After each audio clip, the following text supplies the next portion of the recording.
Hello. hello. According to the signs, we're live. Got Mimsy with me, demanding attention. She loves the scratches. Yes. You haven't been here for a few live streams. Public's been missing you. So you just settle down there. And I'll get things happening here, okay? Yes, you sit there and nod your head, listen to your inaudible music you have. Hey, Big Pat, how you going? And hello, musical aviator. Yes, we have a Mimsy on show this evening. She seems to be in a mood to just sit there. Hey, Luke and Catherine. Hello. Getting stuff in order on my desktop, and I think we're all good. All good in the hood, as the saying goes. Yeah, got stuff happening. That's good. I've got a few things here.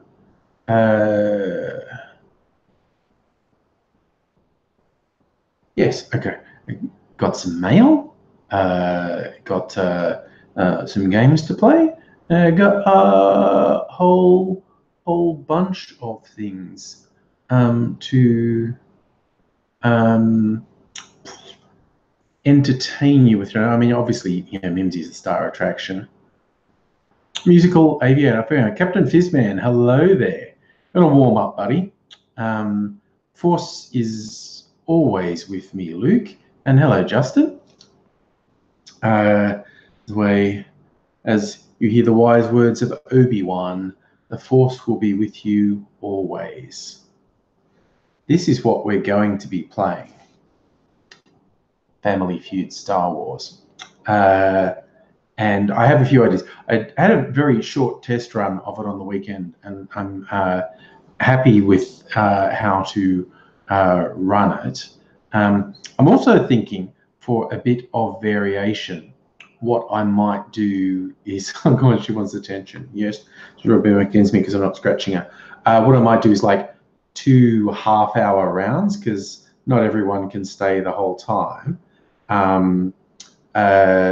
So I might let things warm up for a bit and play a half-hour round, and maybe have a bit of break, play another one. Captain Fizzman, can we do an AYT game at VidCon or something? What do you mean, a trivia game at VidCon? Be relatively easy to set up. As another question is if the people are actually going to participate. That would be the other thing. But yes, VidCon, if it happens again, is a long way off, much later in the year. And I know they said they were going to do another one. I'm not 100% sure it's going to happen, quite honestly, because economically, I don't think it's what they want it to be, quite honestly. I expected last year's VidCon to be bigger than the first one, and really it was smaller. It was quite a disappointment on a number of levels, and I have to think that economically the organisers can't have been particularly happy with the turnout. But as I have learned from painful experience, it is really fucking hard to get Australian people to buy tickets to events like that. Pat, seeing you at the meetup this weekend. Cool. See, it's the name of the guy who tried to sell Obi-Wan death sticks. The clue is it's the dumbest name in Star Wars history. Well, that would be a big claim, because Star Wars, particularly the expanded universe, specialized in really stupid names. But that whole thing with the guy selling death sticks, I mean, honestly, the prequels were shit. Prequels were just fucking terrible. Really good, really good action sequences, but fucking terrible scripts. Just woeful dialogue, and the romance. Watching Padme and Anakin, and with the dialogue saying it, I'm just going, has George Lucas ever talked to a girl? Because this is dialogue that someone would write if they'd never talked to anyone romantically. I see that name was Ilan Sleaze-Pagano. Yes. Yes, musical aviator. Sleaze Baggins would have been a nice Lord of the Rings callback. But yes, that was particularly stupid. That young guy who played that role, he also had a role in The Matrix. He was the young dude who programmed the lady in red.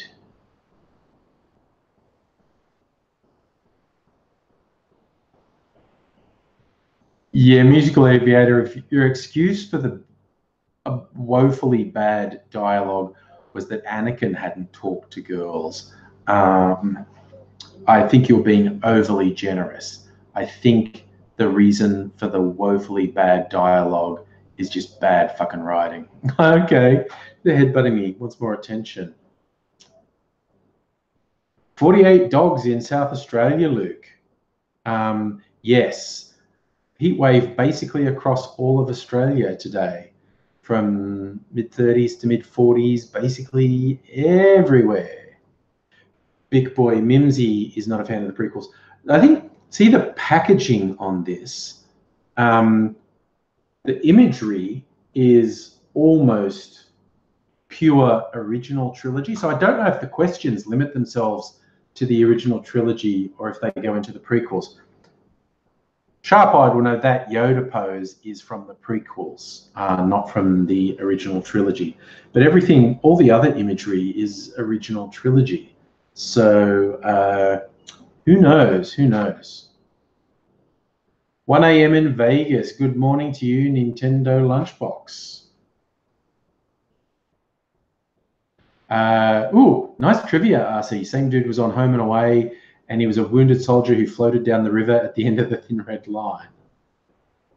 Yeah, most of, in fact, I think pretty much all of the country is getting over 30 to over 40 all week. Hurrah! As rolling total fire bans happen, we're probably going to get some really quite nasty bushfires by the end of the week. Show the Yoda pose. There's a clearer one of it on the back. Like I don't know, you could stretch your imagination and say that's him lifting the X-Wing in Dagobah, but no, that's him doing a force fight thingy, and I'm sticking by that. But yes, jolly old heat waves in Australia. And I got some mail to open. Some of it I've had from, like I got a Christmas card. He sent me, oh, that's my friend, one of my oldest YouTube friends, Franklin in Ireland. I should send him, I didn't send him a card. I'm so bad. But he's one of my oldest YouTube friends. He doesn't do YouTube anymore. But his Christmas greetings from Waterford in Ireland. That's where he lives. Noleg Shona, which I probably pronounced wrong. I always pronounce Gaelic wrong. Oh, musical aviator. People without air conditioning will be wrecked by tomorrow, I reckon, because it's not cooling down at night. And that's always the big telltale. Oh, I don't think this is all my mail, even. There's something weird in that one. This is just going to be a boring one. The Restored Church of God. This is just from a mailing list I'm on. That's an interesting one, Justin. IT guy telling you the increased demand for water coolers for computers. Some more hot weather. Yeah, you can tell the people at work or at school or whatever who don't have air conditioning at home and when the nights don't cool down, because after 3 or 4 days they are really wrecked. Ooh, what's this? This is the Real Truth magazine. Brethren, co-workers and subscribers, greetings from headquarters. They're in Ohio. There you go.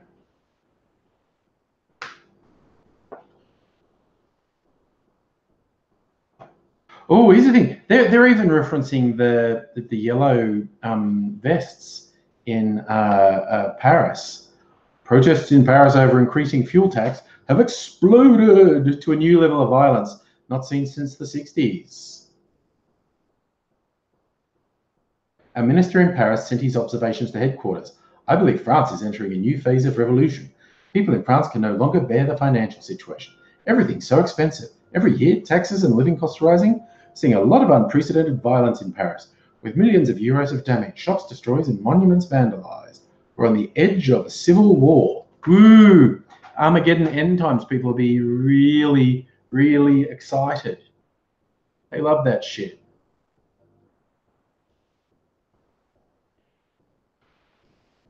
Catherine, I think you're right. People who don't have air conditioning at home stay in air conditioning environments longer. It's kind of like, wow, it's a long time ago, like 15 plus years ago, somewhere between 15 and 18 years ago, gas supply depot in Melbourne blew up. We had no gas. So everyone who had gas hot water had no hot water. So workplaces that had showers were very popular. People were learning how to wash themselves out of a bucket. Yeah, you could really tell the people who had gas hot water and people who had electric. People who had electric hot water were still coming in refreshed and clean as usual. People who had relied on gas, which disappeared, they started to look a bit messed up once you got into the gas shortage. Yes.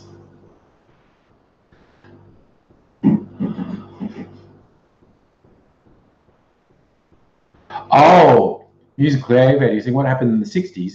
There were big protests in the 60s, big violent protests in the 60s. Oh, that sounds like a good Christmas present, RC. The ultimate guide to vintage Star Wars action figures, a nostalgia trip. Yeah, I was really into the toys as a kid. There was a doco I saw it when I was flicking between channels, and it was about making the toys originally.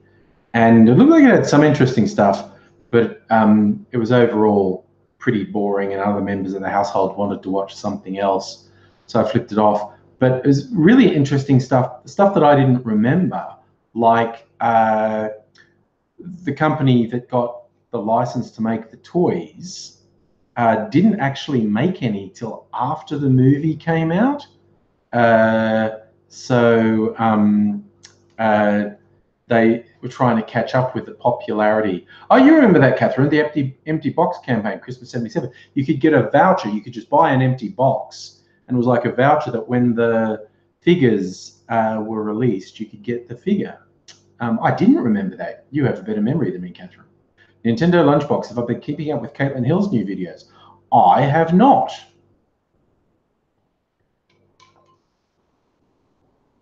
I think I know she works in theatre a lot now. For those who don't know, Nintendo Lunchbox is making reference to OG YouTuber, Australian YouTuber, one of the early Australian stars on YouTuber, had a channel called The Hill 88, Caitlin Hill. It was a very good channel. She's friends with Natalie Tran, who is, of course, has basically stayed around on YouTube and social media with a few hiatuses. But yeah, Caitlin ditched it altogether for a while. But if she's putting videos out again, that's an interesting one. But yeah, the cardboard I used for Star Wars. The other was like interesting / tragic thing on this doco. They had some hardcore collectors, like people who had obsessively got a hold of prototypes. And there's like one guy had a whole cabinet that was just prototypes. It was like 10 different versions of Darth Vader. So look, I got more letters from this person who address it. See, they address it like that. Very weird. Very weird. And I don't know if they have really bad handwriting or they're writing with their left hand to try and hide their handwriting. This person just sends me dockers. I always open, yeah, it's like a tissue. I thought that felt like, yeah, I'm not even looking. This person is just weird. That cost $1 to send me that. It seems to be a bit of toilet paper. This one has something weird in it. This has something heavy. Again, tissue paper or toilet paper, which I'm not touching. And these are fucking gloves. What's the card? A SIM card holder. This person is either insane or has a wacky sense of humor, or both. You can be insane and have a sense of humor as well. Yes, just sending absolutely weird, pointless stuff that they pay $1 for each time. Not that, you know, $1 is a huge amount of money, but, you know, I don't know. Every now and then I'm just like, it's wasting money. I don't like wasting money. When I go shopping at the supermarket, I always get stuff that's on special. I could afford to pay full price. I was like, ooh, that's on special. I'm getting that. Because, I don't know, that's the way I am. Justin, do I get physical hate mail? Yes. Yes, I do. I think there's still one here. I didn't even...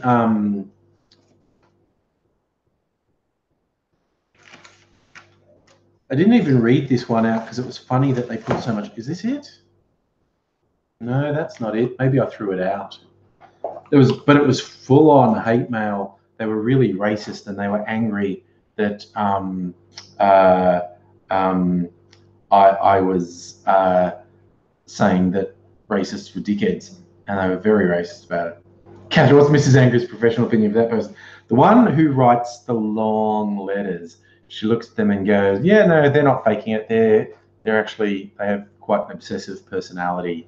There's some issues going on there. This one who just sends the weird stuff, I've never asked her, and I haven't really shown her all of it. I don't know that that's enough to draw a judgment on, you know, the person might just be quirky. It might be their sense of humor. Or, yeah, the docket guy, I knew that's who you were talking about, Catherine. They might be clinically insane. Should I leave you with Mimsy? Because I thought I had all the letters, but I know I've got at least one more. Must be in my bag somewhere. My work briefcase. The post box in the city, and I work in the city. So when I get mail, I go and get it. And I put it in my briefcase. And I thought I pulled everything out, but I know I've got at least one more. I just don't know where it is. It might be another one of the crazy letters, or it might just be more dockets and stuff. Ah, that's fun, Jace. Justin, your former lecturer has Mark Latham as a hater. Speaking of unbalanced people, I mean, obviously a narcissist, but someone who goes for the degree of negativity, just sick sociopathic attacks that Mark Latham does. He attacks a woman who witnessed her son get beaten to death by her estranged husband, and she then stood up for domestic violence victims, and he launches vicious attacks on her. It's like there is something seriously wrong with Mark Latham. That's not the behavior of a functional human person.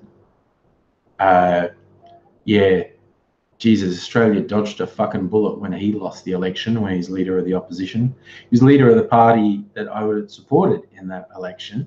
But it turns out he's a very unbalanced person, very seriously unbalanced. I've got Jocelyn Trolder on TV. Okay. Yeah, was that on Sky News? What are you doing now, Mimsy? You're acting weird. You're just commenting, as Mrs. Angry earlier noticing that Mimsy has lost a lot of weight in the last year or so, like since we moved into this place almost 2 years ago. She has lost a lot of weight. We changed her food because she was fat, and but Mrs. Angry won't stop saying that Mimsy's old and going to die, so that could be the other reason for losing weight as well. Hey Tendai, how's it going?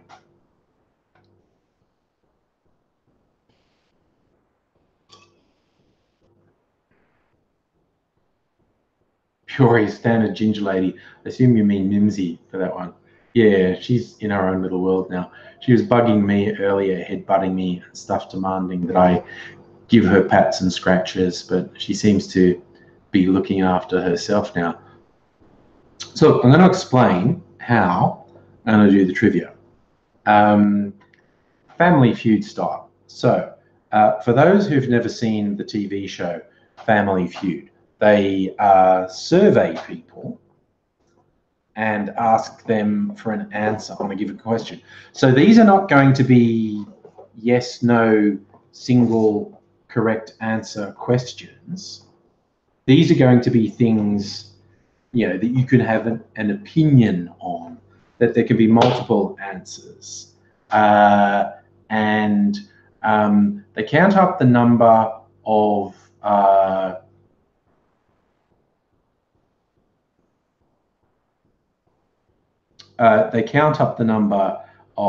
responses, and you get points. So this is, you don't just get 1 point for a correct answer when I'm playing this.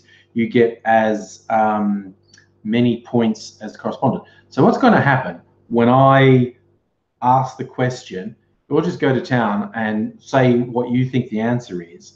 And the first answer, I'll try and make this make sense. You can put multiple answers, but the first one you put, that you're the first to score an answer off the thing, that's the one you get. Even if you put another one later that's higher scoring, the first one that you write that matches something on the list, and you have to be the first. So if two people put the same thing, only the first person gets the points. That's why you should put more than one, because you don't know if someone's getting in ahead of you. But of course, if you put more than one, someone else might see the thing, and they might decide one of your later ones is better and good. Huh? So I'll give you about 20 seconds to type things in, and then I'll say time, and I'll tally up things. And the good thing with these variable scores, like when we did the Harry Potter trivia, Catherine got ahead, and then it looked unlikely for a while that anyone was going to pass her. And in fact, nobody did. But with this one, with variable points for answers, someone could be well ahead and actually catch up with 1 or 2 good rounds. That's fun, Aussie. Oh, sorry, that thing, the convict, that's a Facebook page. Yeah, I noticed they were absolutely obsessed with me. I just ignored them, but I was just getting this notification that they were tagging my Facebook posts. It's like, these weird motherfuckers who are absolutely obsessed with me. I honestly don't get it, because there are lots of people in the world that I disagree with and I think are complete arseholes. There are people I disagree with and I don't think they're arseholes, but there are a bunch of people who I think are arseholes, and I don't waste time obsessing about them. I, by and large, don't pay any attention to them. Now, people who are in the news don't count, because that's what I make content about. I make content about people who are in the news. So that doesn't count. But I mean, I don't go dredging around on YouTube trying to find people to get upset about. And Lord knows there's a bunch of people on YouTube who I think are full of shit. And I could definitely go to town on them, but I prefer to ignore them. So that's that. But we can, I don't know, who wants to play Family Feud Star Wars? Type me type me if you want me to start now, or if we can do it a bit later. I want to know if people want to get into the trivia questions now. So just type me if you're keen for me to start the trivia. CrossFitter, Fizzman, RC, okay. Oh yeah, okay, everyone's up for it. Oh, that's a good one. RC, Yasmin Abdel Magid, yeah, me and her. Well, look, she is a much more significant person than me. Be flattering to be put in the same category as her. Okay, you got to let me play the game, Mimsy. Stop scritching you. Okay. Okay, everyone's up for it. Okay, so I'm going to ask a question, and you put what you think the answer is, and then I'll say what the survey said, and we'll match up and see who gets the most points. For instance, the first question is, what is a word that could be used to describe Luke Skywalker? That's not an example, that's the actual question. So dive in now. What is a word, single word, that could be used to describe Luke Skywalker? And if you're putting multiple answers, do them as separate entries. Don't put them on the same sort of text thing. So our first question. And I'll check survey says.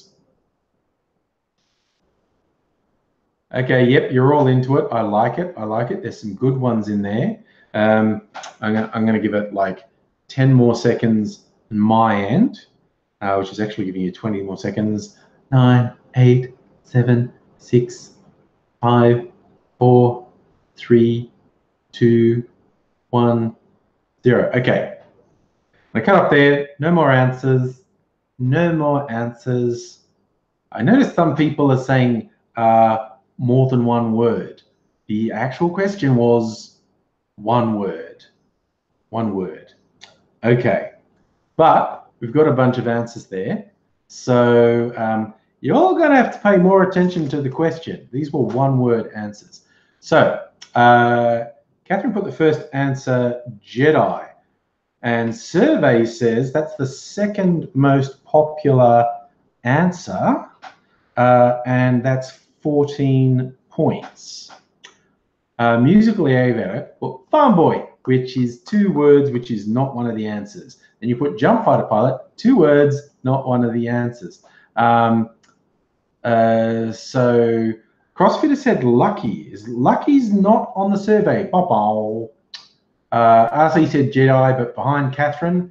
Nintendo Lunchbox said no. See, Nerf herders. All right. Captain Fizzman said hero, and survey says that's the 3rd most popular answer. That's 13 points. So that's just behind Catherine's on 14.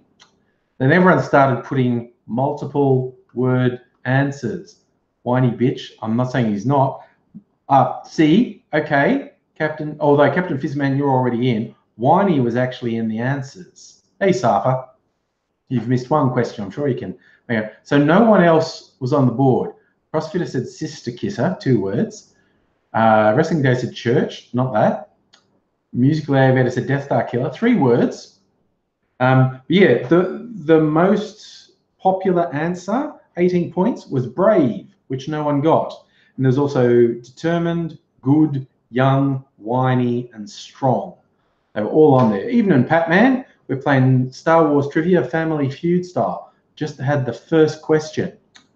Now I'm going to go on. Okay, so for those who come in late, I'm going to say a thing. There's multiple answers. Like this one has 7 scoring answers. You type as many as you can think in, and if you're first with the correct one, the first one you get in, that's what you get points for. Okay, question the second. Okay, besides the Millennium Falcon, what is the name of a ship in Star Wars?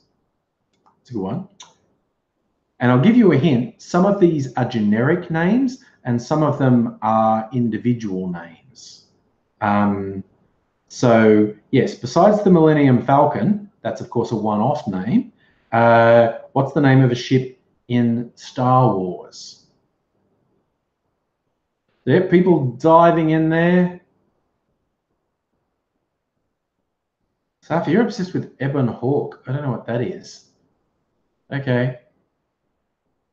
Oh, we're all throwing. There's some good answers going in there. There's some good answers going in there.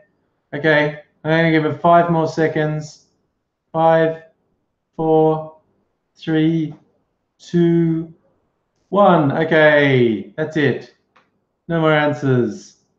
Although it's going to be a few seconds till I see the last ones pop up. But yes, that's all the answers. So I know there were some scorings, and I think someone got the top scoring one. Okay. Now, the first person to come up with any answer at all was CrossFitter, got in with TIE Fighter, which is on there. And survey says that's the 5th most popular answer. That gets you 10 points. 5th most popular answer. So I look down and think, Safa, I don't know what Ebon Hawk is, but that's a bow bow. Catherine, you had X-Wing. X-Wing Fighter is on there. That's the 3rd most popular answer. Got 18 points. So you were on 14, so now you're on 32. 32 out in the lead at this point. Nintendo Lunchbox said TIE Fighter, but CrossFitter beat you. You've got Aviator, Tantive 4. That's I was about to say, but it's on here. That survey says 6th most popular answer. That's 8 points. So you're on the board. Well done, well done, well done. With the Tantive 4. CrossFitter, you already got TIE Fighter. Catherine is already Y-Wing's not actually on there either. Musical Aviator, you're on the board. CrossFitter is on the board with this one. Now RC pops up with Slave 1, Boba Fett's ship, and survey says ding ding ding, top answer. 22 points for that one. 22 points for Slave 1. Fizzman said X-Wing, but it's too slow because Catherine already got the points for X-Wing. Musical Aviator threw in a couple more. You're in there. Fizzman, you said Republic Cruiser. No, that's a ba-bow. Mitchell Mace said Ghost. That is also a ba-bow. And Wrestling Day said Deserve, which is also a ba-bow. So it's all happening. Catherine's the only one to get points in 2 rounds, which puts her in the lead on 32. But RC had a big score of 22 for that one answer. And then Fizzman's on 30, CrossFitter on 10, and Musical Aviator on 8. All right. Oh, here's a good one. I love this one. Next question. There are 7 scoring answers on this one. Name something associated with stormtroopers. 7 scoring answers for this one, but who can get in with the top answer? The top answer is a pretty good one. Name something associated with stormtroopers. All right. Answers are flooding in. Answers are flooding in. Everyone's all over this one. I'll give you about 10 more seconds. I notice a lot of people giving the same answer. Only the first person gets the points in that case. All right, I'm going to 5 more seconds for the answers. 4, 3, 2, 1. Okay, that's the end of the round. End of the round. No more answers. Leave it there. Okay, going well. Now, a couple people jumped in first with Helmet. CrossFitter got in first. Helmet, survey says, 2nd most popular answer, 20 points. That takes you up to 30, which is just behind Catherine. CrossFitter, you were just ahead of the others in there. Now, going down the list, a bunch of people said Helmet, but CrossFitter got in first. Nintendo Lunchbox said Bad Aim. Survey said, ding, ding, ding, top answer. Top answer is bad aim. That's 27 points. Big one, big one, big one. Okay. So that's that one. Is that a helmet? Now, Catherine said clones. No, that's a bapow. Put that one in there. Gun. No, music over as a gun. RC said mask. No, mask is not there, but helmet was. Musical aviator said blaster. You haven't had a point this round, have you? No? Help me out with this. Music aviator said blaster, and survey says ding. 14 points. Third most popular answer. So that 14 takes you up to 22.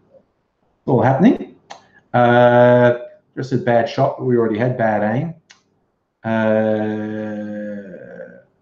RC, you haven't had one this round.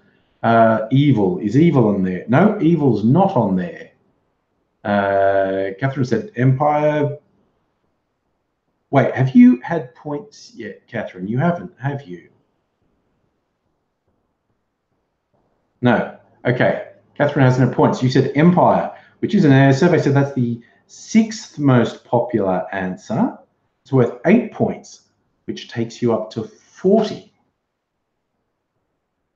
Captain Fizzman, if you refresh your chat, you won't be before CrossFitter. My chat is what counts anyway.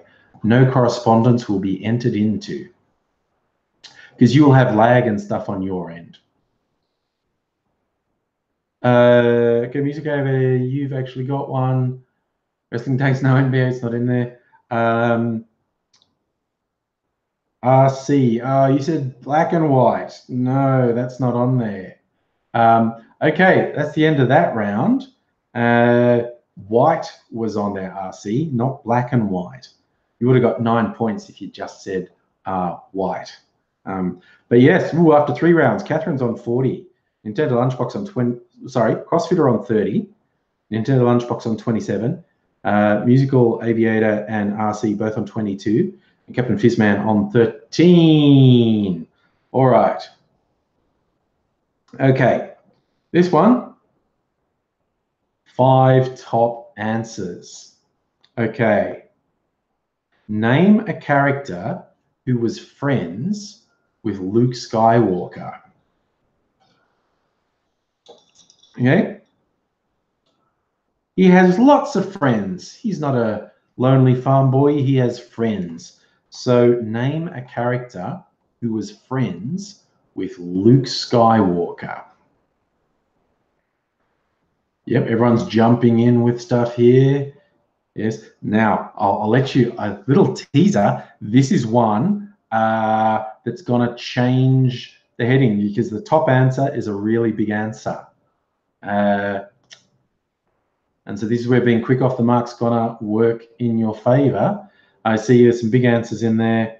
Okay, give you 5 more seconds to come up with one. 4, 3, 2, 1. Ding, ding. Okay, that's it. No more answers. No more answers. Okay, going through the list now. Who got one? Let's see. The first person to post an answer, Nintendo Lunchbox, said Chewbacca. And the survey says ding. That's the 5th most popular answer. And 5 points. But it's 5 points. You were right. It's 5 points. And that takes you to 32. Now, the next one. Safa said Yoda, and it says Papa, no Yoda on the list. Now, Captain Fizzman. See, this will be hotly contested because a whole bunch of people said Han Solo one after the other. Captain Fizzman at the top of the list. Survey says ding, ding, ding. Top answer, 46 points. 46 points for being the first in with Han Solo. And that's going to scoot you right up into the lead, as I knew whoever got that was going to be in the lead. 46 points on top of your existing 13 puts you on 59. See, that's what I like about this. The lead can change like that. Okay. So Fizzman gets the Han Solo points. Catherine jumped in with Biggs Darklighter, who is Luke's friend from Tatooine, who actually got mostly cut out of the theatrical release of the original Star Wars, but you can get sort of extended versions that he's in. And Survey says, ding, second most popular answer with 27. And lucky you got the second most popular, Catherine, because that gives you back the lead. You had the lead for a short moment, Captain Fizzman. But Catherine, with another 27 points, goes up to 67. Okay, Biggs Darklighter. Musical Aviator said Obi-Wan. Survey said, ding, third most popular answer, 10 points. So 10 points for Musical Aviator takes you up to 32. We've got Han Solo, Wedge Antilles. Oh, Wedge Antilles is a new one, but unfortunately that's a bow bow. I would have thought he would have been in there actually, but he's not. Wedge Antilles is not in the top 5. Catherine said Chewbacca, but we'd already had Chewbacca as an answer. Crossfitter. So Princess Leia. No, yes. A survey says ding. That is the 4th most popular answer. That's 9 points for Crossfitter. That takes you up to 39. Alrighty, and that's all the answers. We actually got all 5 of those answers. A few people throwing in R2-D2, but R2-D2 wasn't in there. So that was a dramatic round. Catherine is still on the lead on 67 points, but now hot on her heels with 59 points is Captain Fizzman. And we've got Crossfitter on 39, Musical Aviator on 32, Nintendo Lunchbox on 32, and RC on 22. But what I hope that round showed you is the lead can change very quickly, very, very quickly. All right. Ooh, okay. This is interesting. This is the first question that has an answer that goes beyond the original trilogy. So that answers the question to me. In any of these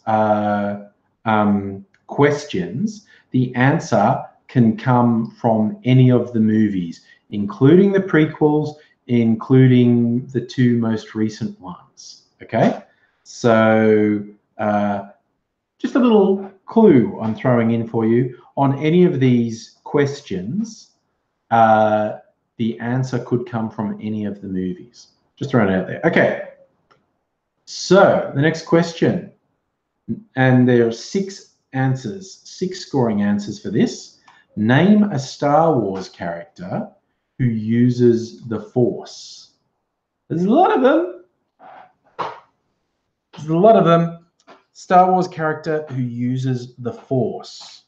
Who springs to mind? Who is a Force user in the Star Wars universe? Yep, people jumping in there.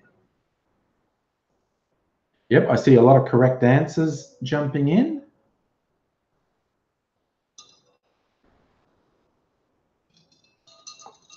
Yep, I think we might actually have all the correct answers up there now. Okay, I'll give 5 more seconds. 4, 3, 2, 1. Ding, ding, ding. Time up. Time up. Okay, go for, I think we got all of these answers in there. We'll see who gets the points. Now, the first person to throw an answer in was Crossfitter, threw in Darth Vader. Survey says, ding, it's the 4th most popular answer. 15 points for Vader.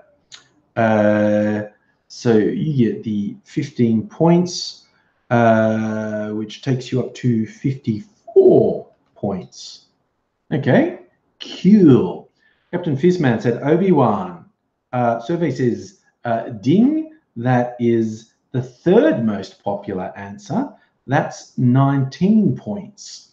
So that takes you up to 78 points. Nominally in the lead. I wonder how well Catherine did this round. We shall see, because I actually don't know at this point. Nintendo Lunchbox said Ray. Yes, and that was the one that I noticed. Oh, it's all of the movies. Ray is number 5 survey answer, worth 6 points. So that takes you up to 38 points. And Safa said Mace Windu from the prequels, and he's also in there. He's the 6th most popular answer. That gets you 4 points. You're on the board. 4 points for Mace Windu. Captain Fizzman, yeah, we already got you points. Is Yoda there? Musical Aviator was the first person to say Luke. And Sebe says, ding, that is the 2nd most popular answer. That's worth 22 points. On 32, and that takes you up to 54, equal with CrossFitter. Nintendo Lunchbox, Qui-Gon is actually not in the list, and Anakin's not in the list. Let's see, Catherine said Qui-Gon may Windu, but that's already happened. Musical Aviators, Palpatine. Palpatine's actually not on the list. Hi, Dirk. It's going well. Oh, gosh, you didn't score any points, Catherine, that round because your correct answers, you had a couple of correct answers, but someone else got in first.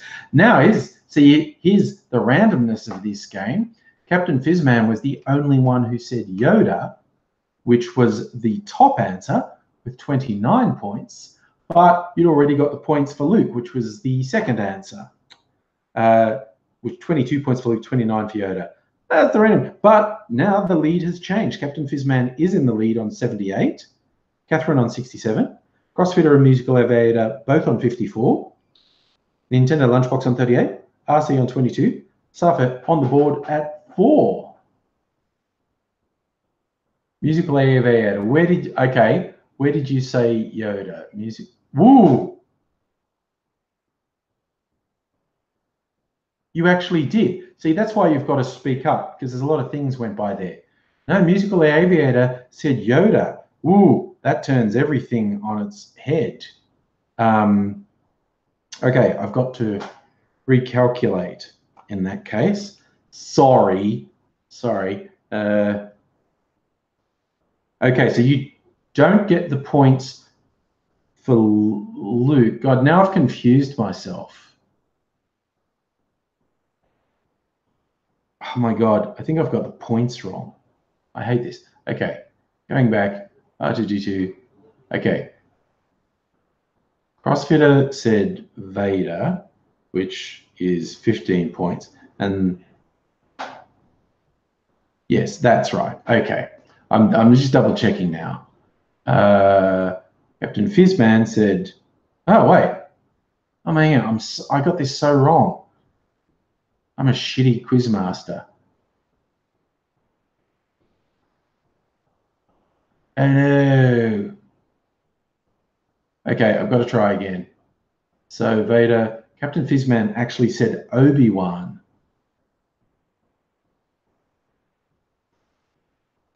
Obi-Wan, which was 19 points. No, that's right. Okay, at least I got you right. Yes, 19 points for Obi-Wan.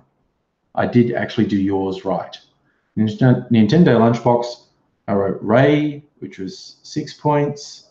I did you correctly. There. Now, Musical Aviator said Yoda. Okay, which is actually worth 29 points. Musical Aviator. So what did I say? I gave you Luke, did I?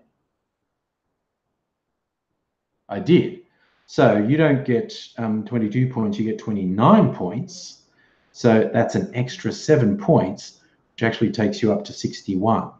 Okay, but that means Luke is still in play. Okay. So Yoda.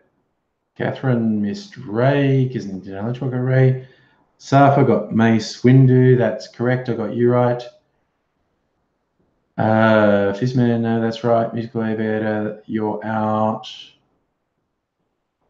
Catherine said Anakin, and Anakin's not in there. Catherine said Qui-Gon is not in there.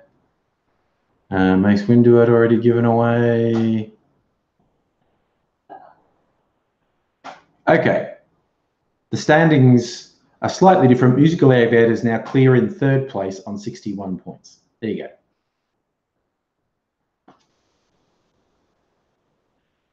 Derek, you think I'll be using the keep it simple, stupid principle? Okay. No problem.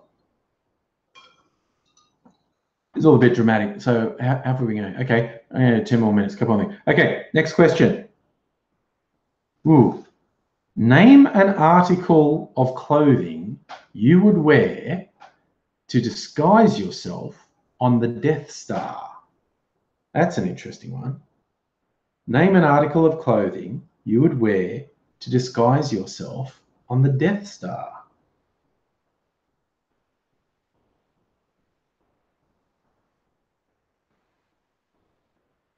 Okay, people saying go in.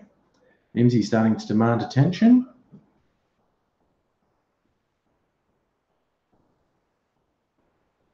Okay, yep, a few people throwing in the answers now. Naming an article of clothing you would wear to disguise yourself on the Death Star.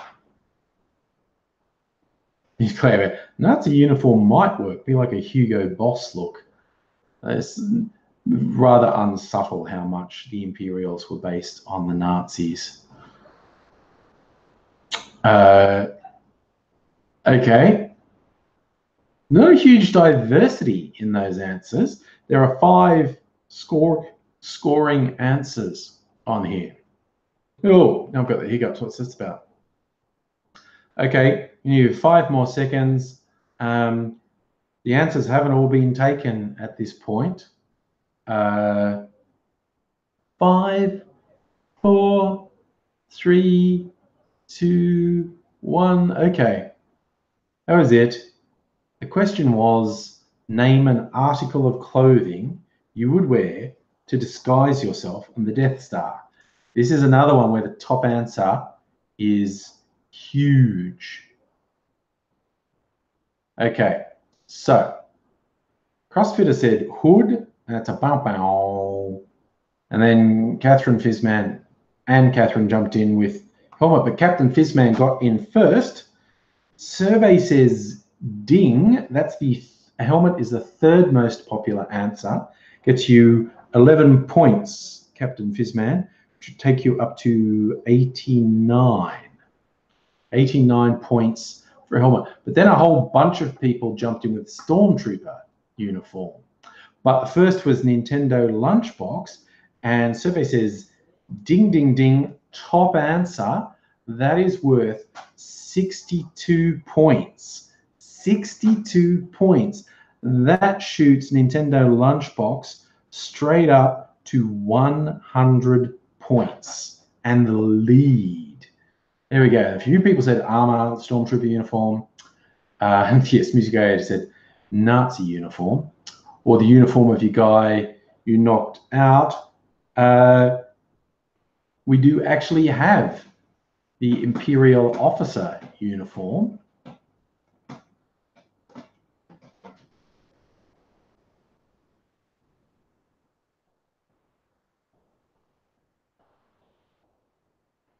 So yeah, Musical Aviator, that's why this is a wildcard game. Suddenly, one answer can take it, change the whole face of the thing.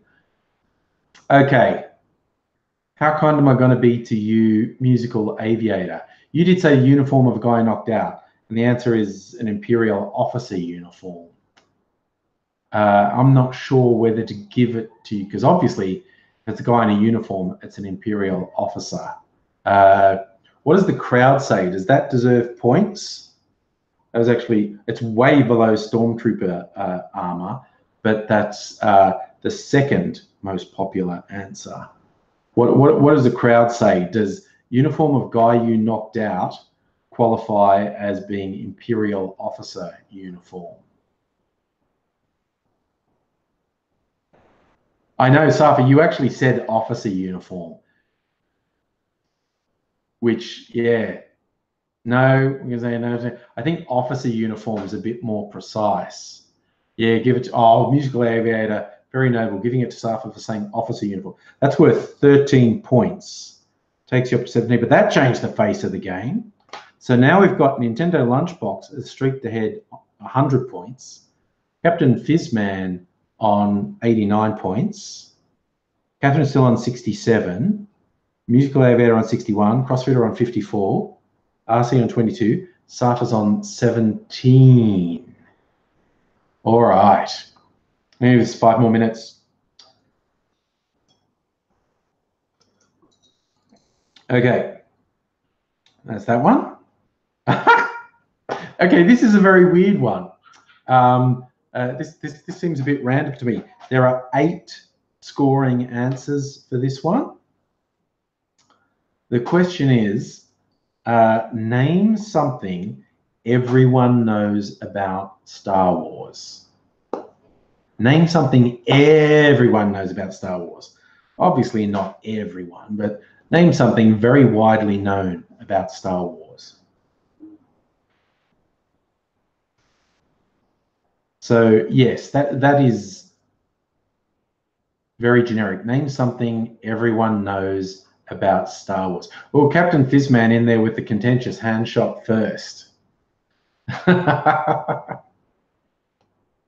There's some creative answers going in there. I like it. We'll keep trying. No one's actually got the top answer yet. I'll give you a little bit longer, but no one's got the top answer. Break your brains.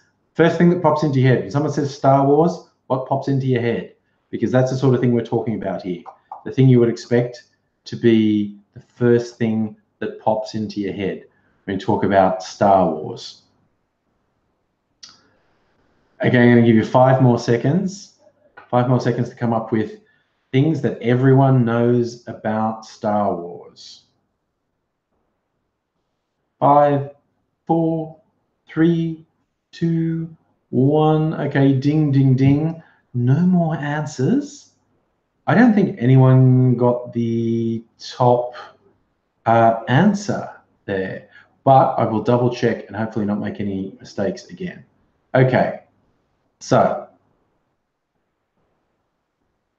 first thing, Dirk jumped in with Wookiee, which is a bon that actually doesn't appear. Safa said Jedi. Survey says ding. That's the 6th most popular answer. You get 6 points for that. Takes you up to 23. Okay. CrossFitter said lightsabers. You got in just ahead of Musical Aviator with lightsabers. That's ding. The survey says that's the 5th most popular answer. That is 13 points. So CrossFitter with another 13 points takes you up to 67. Okay. Catherine said the Force. That's ding. Survey said 2nd most popular answer is the Force. That's 15 points. That takes you up to 82. Okay. Music Aviator said Death Star. You had points this round, Music Aviator? No, you haven't. That's ding. That is on there. Death Star is the 7th most popular answer. That gives you 5 points. So that's up to 66. Nintendo Lunchbox, long time ago in a galaxy far, far away. That's actually ding. 4. 4th most popular answer. Have you had points yet, Nintendo? No, you haven't. So that's 4th most popular answer, 14 points. Takes you up to 114. Keeps things moving for you. Let me see. Musical Aviator said it's in space, but you've already got points, but that's not an answer. Catherine said Vader, but you've already got points. CrossFitter says the Force, but someone else had the Force. Yes, Catherine got points for the Force. Space. Catherine, the prequels suck. I agree. The Wrestling Days, you said Luke. Good answer, but it's not in there. Catherine said Yoda. That's not in there. Ewoks aren't in there. George Lucas isn't in there. Pat, music, that is in there. The soundtrack is 4 points. You're on the board, Pat. That's a correct answer. Venice Bloom, I'm just finishing a round of this. All right, so that's the points for that round, which leads us, Nintendo Lunchbox still in first place on, wait a sec, Fizzman, did you get points that round? Captain Fizzman, did I say you had points? You've gone, did you see you've put Luke, I'm your father? I don't think so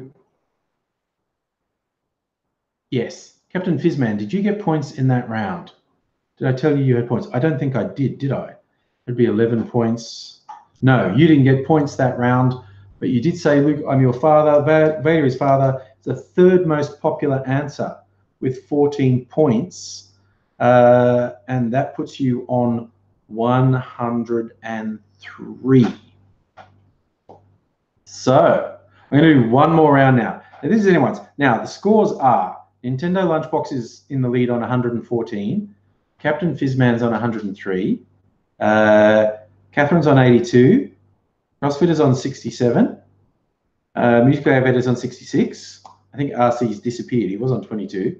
Saf's on 23. Pat's on 4. But as we saw in that one round, one question could change it all. One question could change it all. If there's a high scoring first up question, that could change it all. The top answer was Darth Vader, which weirdly, from my reading of it, Catherine put, but after her first answer, which got points. I don't see anyone else but Catherine having put Darth Vader, but Catherine already had a score before she put Darth Vader, so no one gets the top answer for that round. Okay, and don't forget this. Again, a little hint for this. This is going to be the last question for this round. Venice Bloom, you're going to be the underdog comeback. We'll see. Okay. And don't forget, the answer can come from any of the movies, the original trilogy, the prequels, or the new ones. Yes, Catherine did say Vader, but she said something else first. And the way I'm playing the rules is your first correct answer is the one you go with. Because I'm capricious like that. Okay, so this could be do or die. If you get the top answer, you could win this. I'm looking at, yeah, ooh, look at that. Yeah, definitely. If you get the top answer, I reckon any one of 5 people could win this with the top answer. How exciting is that? I'm excited. Okay, and of course, as I was saying, the answer can come from any of the movies, original trilogy, prequels, or the 2 newest ones. Okay, so which Star Wars character would you prefer to fly you through an asteroid field? Okay, which Star Wars character would you prefer to fly you through an asteroid field? And I bet everyone jumps in with the top answer. It's going to be a question of who comes up first on my list. I'm going to give you 5 seconds and we'll see. Venice, I applaud you for going with Jar Jar Binks. The only reason I would want to fly through an asteroid field with Jar Jar Binks is in the hope he would die. You know, it'd be worth taking one for the team to die with Jar Jar Binks. Okay, maybe 5 more seconds. 4, 3, 2, 1. All right, round out. No more answers. And rather unsurprisingly, people did know the top answer. A whole bunch of people jumped in with the top answer. You guys probably don't know who it was. On my list, the first person to say Han Solo was CrossFitter. That gets you 58 points, CrossFitter. 58 points. And I'll do a quick bit of maths. That puts you on 125 points. What is it about? Anyone could win with this one in the last round? Dennis, unfortunately, Jar Jar Binks is not on the list. Captain Fishman, you said Anakin Skywalker. Survey says Ding, he was the 4th most popular. That's worth 6 points. And that puts you on 109. Nintendo Lunchbox jumped in with Ray. She's not on the list. Papa. You ever said that? Papa. Pat, you said Luke. That's the 2nd most popular answer. Wrestling Days with 10 points. 2nd most popular answer. Put you on 14. And then Musically Aviator said Chewbacca. He's on there, the 5th most popular. That's 5 points, which puts you on 71. Musical Aviator, one was C3PO. No, C3PO is not on this. Catherine's in there with Obi-Wan. Obi-Wan's not on the list. CrossFitter already won with Han Solo.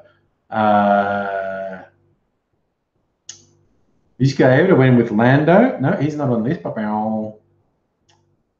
Musical Aviator. Oh, you're going with from the Solo movie, L337. No. Safa went with Jango Fett. I like that. But no, Jango Fett's not on the list.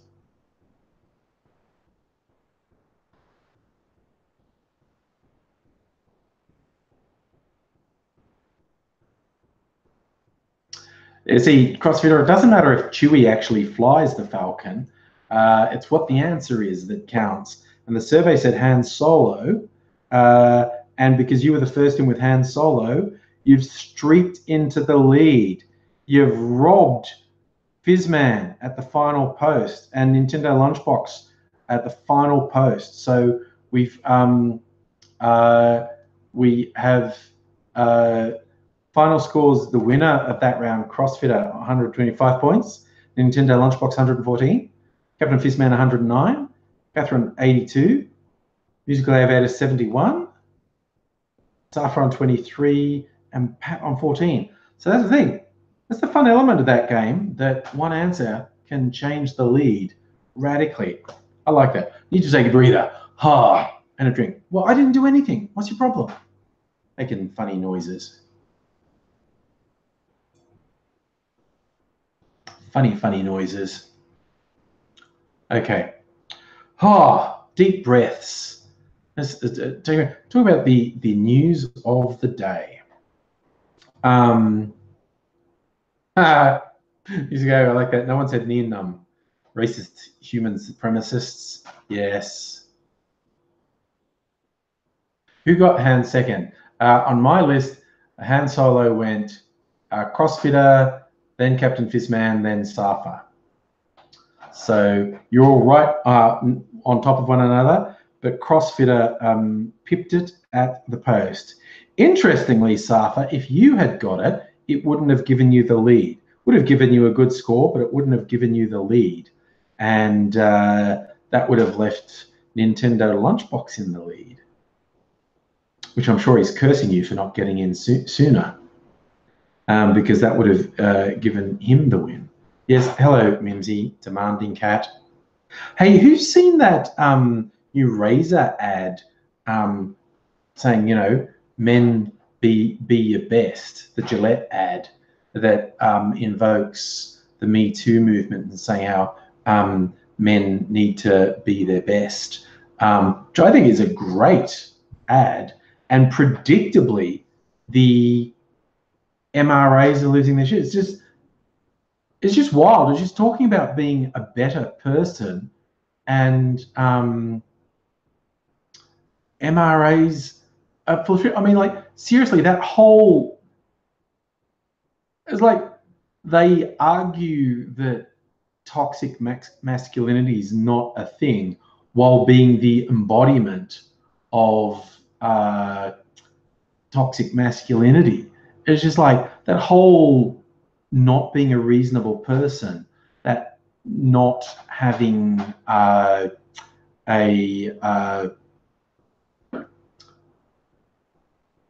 decent treatment of other people. And they go about, oh, you don't care about men's high suicide rate. Yes, actually, that's the whole thing with these ridiculous constrained ideas of what's acceptable. That's what causes the high male suicide rate. Oh, okay, those are all potential trivias we could do. I see people saying Game of Thrones, Mitchell, I like that. Saf saying Doctor Who. Fizzman saying Harry Potter and Marvel. The only other one I've got here is Harry Potter. I have just straight Trivial Pursuit Harry Potter. We could do a half-hour round of Harry Potter trivia. Well, what would people prefer if we did another round of Family Feud Star Wars, or just Harry Potter trivia? Or honestly, I could probably just find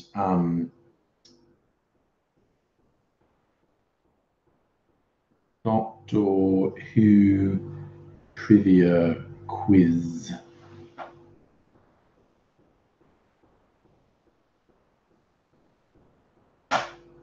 I mean, I could probably just get an online trivia thing.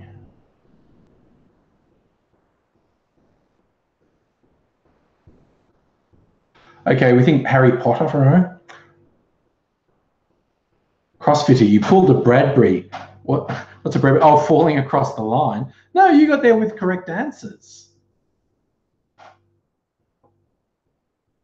Harry Potter? Harry Potter's the only one I've got here. We could do around Harry Potter. Yeah, talking about news of the day. Just take a break. Maybe if I have a drink. Oh, you know what I actually want to try? I was just drinking my Pepsi here. I picked up this thing from an Asian grocer that a friend had told me about. I might have that. Get some ice. All right. Might make a bit of noisy because my knees are totally fucked. And it hurts to get out of chairs. Oh, do you want to go out? Okay, you think good. You can go out. Okay, gonna get some ice. Oh, God, my knees are so screwed.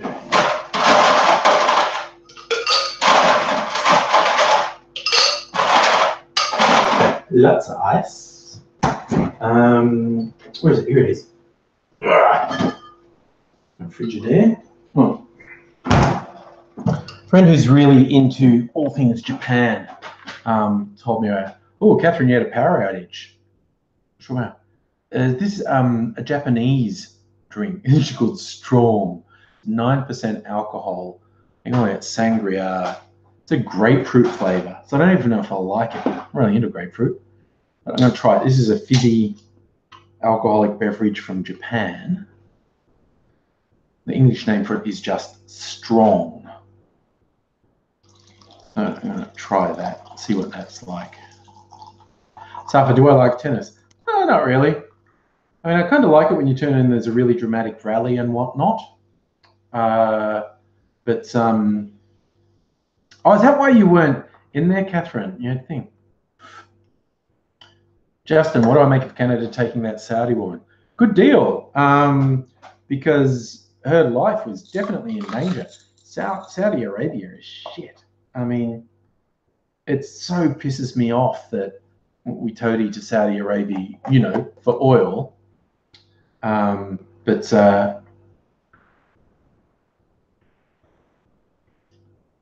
that's okay.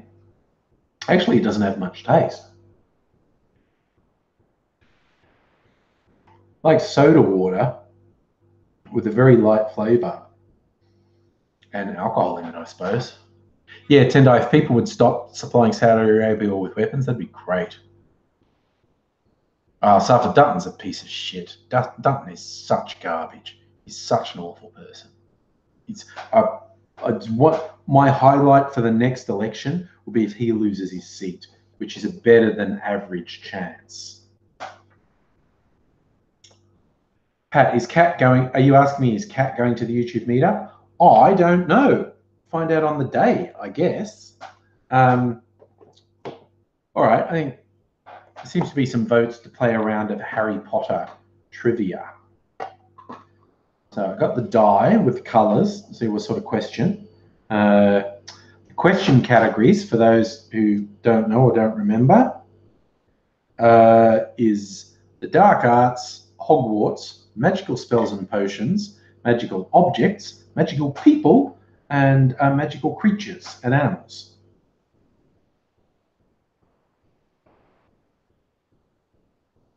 Yeah, Justin, I agree with you. Getting off oil to stop that fucking oligarchy in Saudi Arabia would be good. Yes. Okay, let's have a go at Harry Potter trivia then. So I use the die to choose which category. Yellow. Yellow is magical people. Ew, this is interesting. I don't even know what this is about. What connection does RAB have to Sirius Black? You'd be hardcore Harry Potter if you know this, because I don't even know what they're talking about. What connection does RAB have to Sirius Black? And of course, there are people who know it. Catherine is straight in. It's his brother. RAB is Sirius Black's brother. First blood to Catherine. Is anyone nervous? Catherine bolted in this when we had last Harry Potter trivia, and she's drawn first blood in this one. Okay. Roll the die again for the next color. Oh, it's yellow again. The magical people again. I know this one. Who has the first name Dolores? Who has the first name Dolores? Now, obviously, lots of people have first name Dolores, but in Harry Potter world, who is the significant character who has the first name Dolores? Oh. CrossFitter, got to be up at 5. Get some sleep. I'm going to be up at 6:15. I can afford to stay awake for another half hour. Ooh, Catherine's fastest again. Umbridge, of course. Dolores Umbridge, that horrible person. The awful, awful lady who tortures the kiddies. She's not nice at all, Dolores Umbridge. All right. That's a warning sign for the rest of you. Catherine's on fire tonight. She started a bit slowly in the last one and still killed everyone. But here we go. Okay, this is green. Green is animals and magical creatures. Ooh, okay. What is the name of Neville's toad? I didn't know that. There you go. What is the name of Neville's toad? Neville, the boy who had a magical puberty, went from being chubby with big teeth to being hunky uncle underwear model. I like that musical. They have added Dorothy's too. Captain Fizzman gets in just ahead of Catherine that time with the correct answer, which is Trevor. Which is a good bit of trivia knowledge. That's another one I didn't know. Yes, Neville's toad's name was Trevor, which is a very magical name, really, when it comes down to it. Okay, next question, we roll the die. It's a blue one. Blue is Hogwarts, generically Hogwarts. So think about what you know about Hogwarts. How many house points are Ron and Harry each awarded for tackling the troll? They each get the same number of points. What do they get each? Not what do they get in total. How many points do they get each for tackling the troll, which is not in the dungeon, as the evil professor says. They're actually in the girls' bathroom. Captain Fizzman is not 25. Safa and Pat, it's not 4. Catherine, the first one to say 5, which is the correct answer. They are each awarded 5 points for tackling the troll for sheer dumb luck. Honestly, the whole points thing. I mean, the most egregious example is the end of the first one, the Philosopher's Stone. I don't know what happens in the books because I haven't read the books, but the way Dumbledore does it in the movie is just straight up cheating. Saying, okay, here's the entire year's points. Yay, Slytherin win, yay. Oh, but now I'm going to arbitrarily, after saying who the winner is, say there are more points. And, oh, Gryffindor win. You fucking cheat. You cheat. Or at least you should have done that calculation before announcing the winner. That was such a shitty thing to do. He's such a shitty headmaster. He's terrible. Okay, next question. Another blue one, Hogwarts. What's another Neville question? We love Neville. Another Neville question. Who is Neville Longbottom's date for the Yule Ball? Who is Neville Longbottom's date for the Yule Ball? Who does Neville show his Longbottom to on the ball? The Yule Ball. Oh, Captain Fizzman just in ahead of Catherine. Ginny Weasley is the correct answer. Catherine, they just stopped caring about the points after a few books. Well, certainly once it turns into a war, you're not going to care that much about house points, really. Okay, next round, going for an orange question. Orange is magical objects. Ah, okay. Mrs. Angry's been rewatching the movies. This is the movie I just watched the other day, yesterday or the day before. What is the name of the trophy awarded to the winner of the Tri-Wizard tournament? Which is, of course, won by Harry, because Harry gets everything. But what is the name of the trophy awarded to the winner of the Tri-Wizard tournament? Because Cedric Diggory gets killed. But as Captain Fizzman has pointed out, Harry Potter gets the Tri-Wizard Cup. So if you're thinking the Goblet of Fire is the name of that book and movie, but that's where the names get put in to be drawn out to be in it. Captain Fizzman has now caught up. It's like a 2-horse race at this point. Catherine and Captain Fizzman are both on 3 points. Neck and neck. Neck and neck. Okay. Next round is green. Green is animals and magical creatures. Okay. What type of creature saves Harry from Voldemort in the Forbidden Forest? You're right, Musical Aviator. The Tri-Wizard Cup was turned into a portkey. That was the big plot twist at the end. But we're past that now. What type of creature saves Harry from Voldemort? Ooh, Safa jumped in with a unicorn. Not right. Captain Fizzman. On a roll, buddy. You got Centaur. Just ahead of Catherine again. Ooh, this is going to be neck and neck. Neck and neck and neck. So that's Captain Fizzman in the lead now. 4-2-3. Okay, the excitement mounts. Excitement mounts. Okay, what one's that? That's pink. These colors are so hard to see. Which is magical spells and potions. This This is an interesting one. What is the trace? I have no idea. Ah, that's what that is. Okay, it's a slightly long answer, so I might give it to someone who gets it approximately. But what is the trace? In the category magic spells and potions. I don't know if anyone's going to get this. This is a slightly involved answer. I'm not seeing any answers at this point.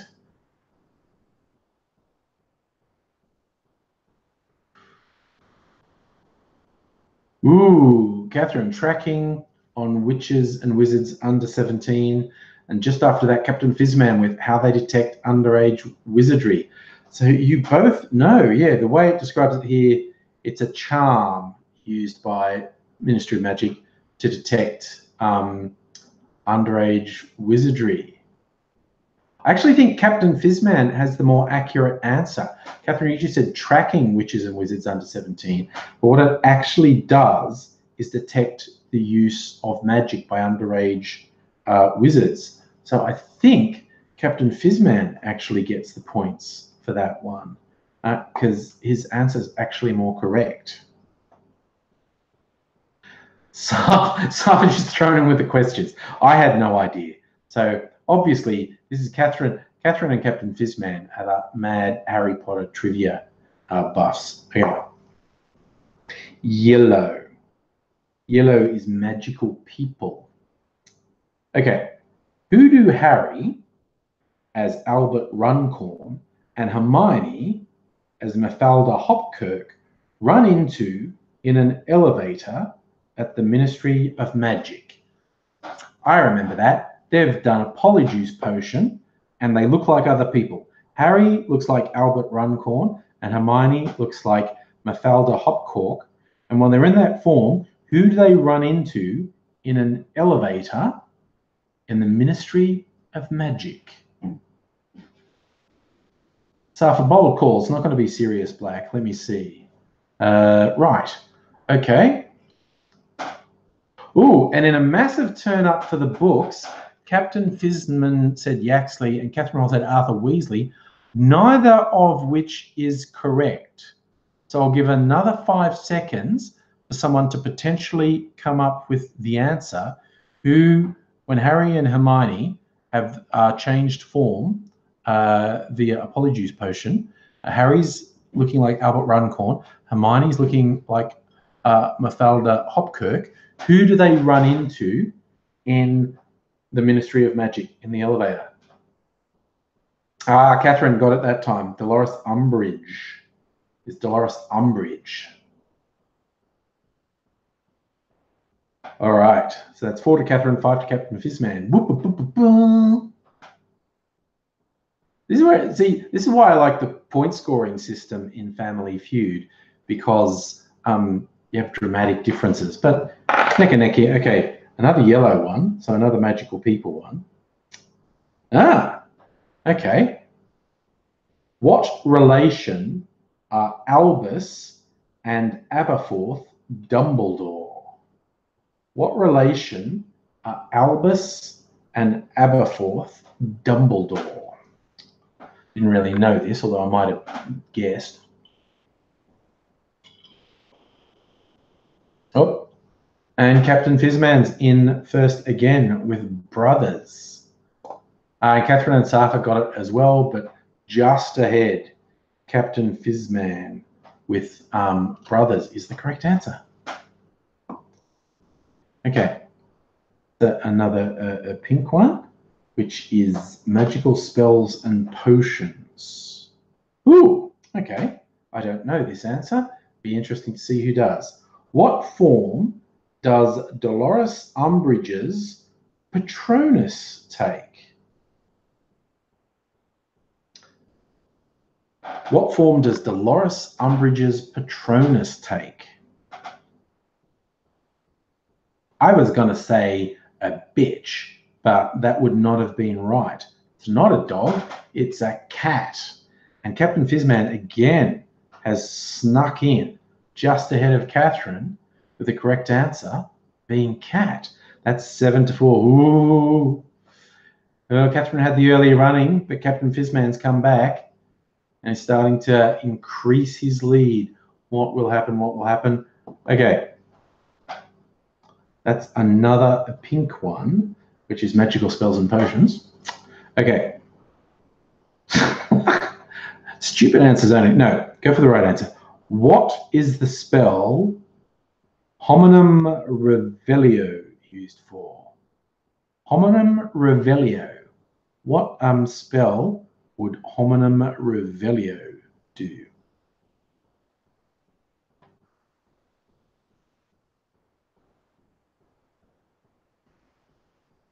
I was going to say something about Homer Simpson myself. And I was thinking like, that doesn't, but it actually does kind of have it in the title. Oh, I don't know if I'm going to give this to anyone.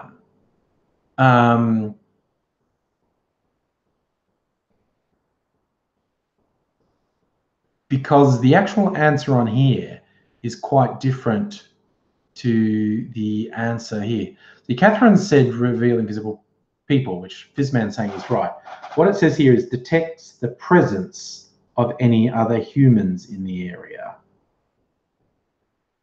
Doesn't specify if they're invisible, though. Okay. This man reckons Catherine's answer's right as well. Okay, I'll give that. Detecting people. It is, yeah. I thought it didn't say anything, but yeah, hominum reveal is like reveal hominid. Yes. Okay. Revealing a person. Revealing Homer Simpson. Okay, and another question. The purple one, which is the dark arts. The dark arts. Okay. What family does the ring Horcrux belong to? And of course, we would be talking about what's his name? He who shall not be named. His Horcrux, his ring Horcrux. Oh, Captain Fizzman jumps right in with the Gaunts, which is in fact the correct answer. Well done. You really know. Yes, Catherine knew it too. Captain Fizzman was in first. That's 8-5. Okay, I'm going to say first to 10. First to 10 wins.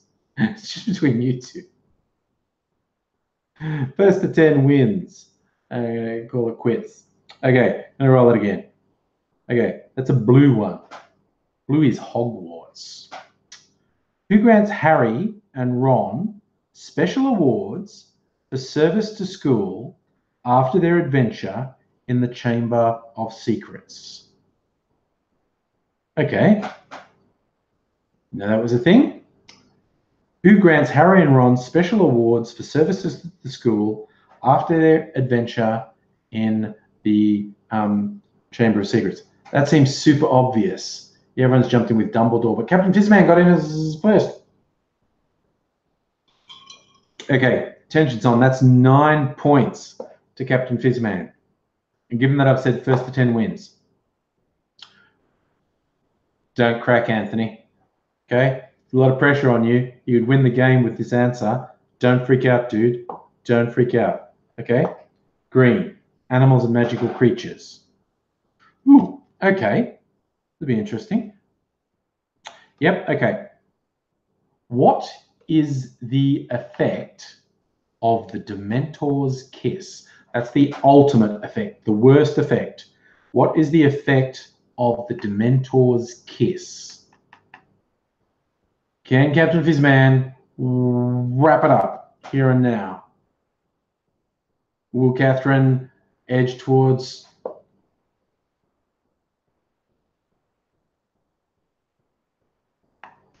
Yep, you both knew that Captain Fizzman got in just ahead. It sucks out a person's soul. Musical elevator, technically, I think you're right. I think you die. If your soul gets sucked out, I think you die.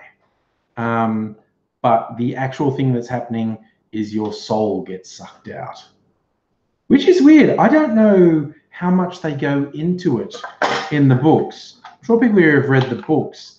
So that's a win for Captain Fizzman, 10-5.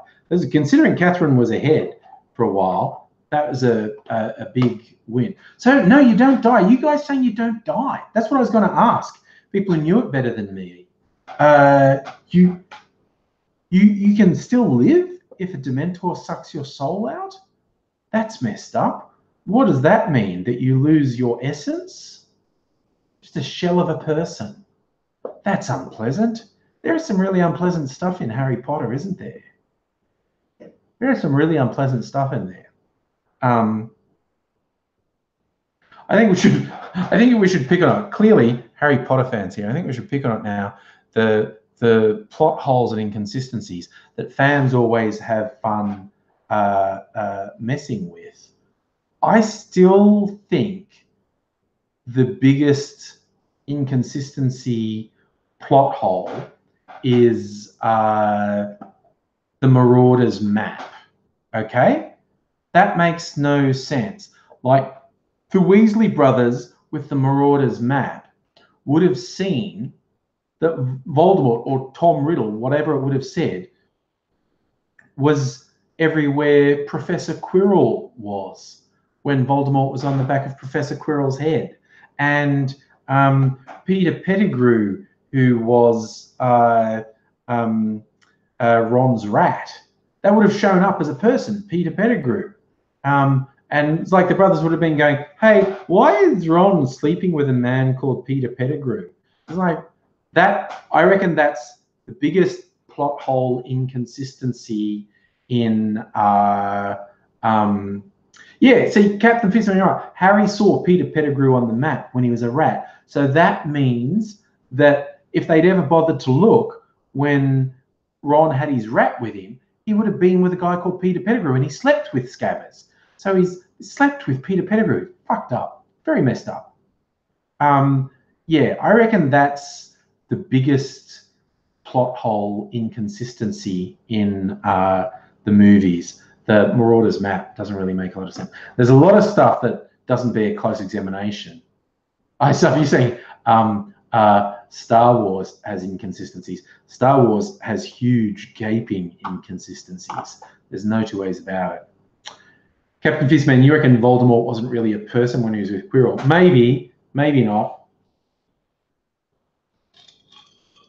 And when someone was missing in the castle, like Chamber of Secrets, or something was missing, they would have just been able to look at the map and go, oh, there they are. There they are. When their sister Ginny's missing, no, here she, we can find her on the map. This is where she is. I reckon that is the biggest logical inconsistency plot hole. Okay, Captain Fizzman wants to do some more questions. Why not? I'm just going to go through a card rather than roll them, because this is fun. Who knows this one? Okay. Name the three. Ooh, this is interesting. Name the three other prisoners Harry and Ron find in the dungeons of Malfoy Manor. Oh, that's interesting. Three other prisoners Harry and Ron find in the dungeon of Malfoy Manor. And I don't even know who two of these are. I don't know who the third one is. Yes, Captain Fistman's got one, Ollivander. Griphook, that's the one I don't know. I have no idea who Griphook is, but Griphook is the correct answer. But there's a third one. Who's the third prisoner? The third prisoner in Malfoy Manor. Luna is correct. Catherine. No, Safa. Dobby is free. Dobby is a free elf. Yes, Luna, Griphook, and Ollivander are held prisoner there. I said I was just going to go through the card, didn't I? Okay. The blue question. Who grants Harry and Ron special awards for services? No, I did. That was the one I did. What spell does Harry cast against Voldemort during their duel in the graveyard? I just saw this last night, so I know this one. What spell does Harry cast against Voldemort during their duel in the graveyard? That's in the Goblet of Fire. So if a noble try, Excalibur. Yeah, Captain Fizzman corrected the spelling. It's Expelliarmus, which is the disarming spell, trying to disarm Voldemort. Doesn't really work. Doesn't really work. Voldemort's a bit too powerful for Harry's Expelliarmus to work on him. What item does Albus Dumbledore bequeath to Ron? I don't even know what that is. Okay. When Dumbledore carks it, he leaves things to people. What does he leave to Ron? What does he bequeath to Ron? I love, Catherine, you put it the put-outer. That is what it does. I guess that's what it does, the put-outer. I love that as a name. But yes, it's the Deluminator, which I assume puts out lights. So a car would be better because Ron wrecked his car. A car would be way better, honestly. Ooh, okay. What? And this is another one that was in the one I just watched. Oh, Captain Fizzman knows it all. Harry gets a snitch. Ron gets a Deluminator. Hermione gets Tales of Beetle and the Bard. Right.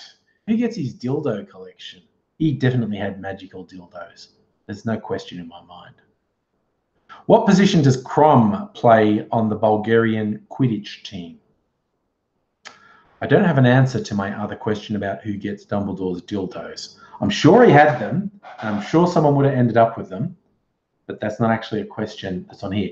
The actual question that's on here is what position does Krom play on the Bulgarian Quidditch team? Safa, forward. I like it. You're thinking football, and you're basically right. Yeah. But yes, Catherine got it. The correct one. It's Seeker. He's the Seeker. He's the Seeker. Okay. This is a 50-50 question. So you just got to be really fast, even if you don't know this one. Which hand does Wormtail cut off to add to Voldemort's rebirth potion? Oh, we got this right without guessing, because again, I just watched this movie last night, or maybe the night before. Would have been Sunday night.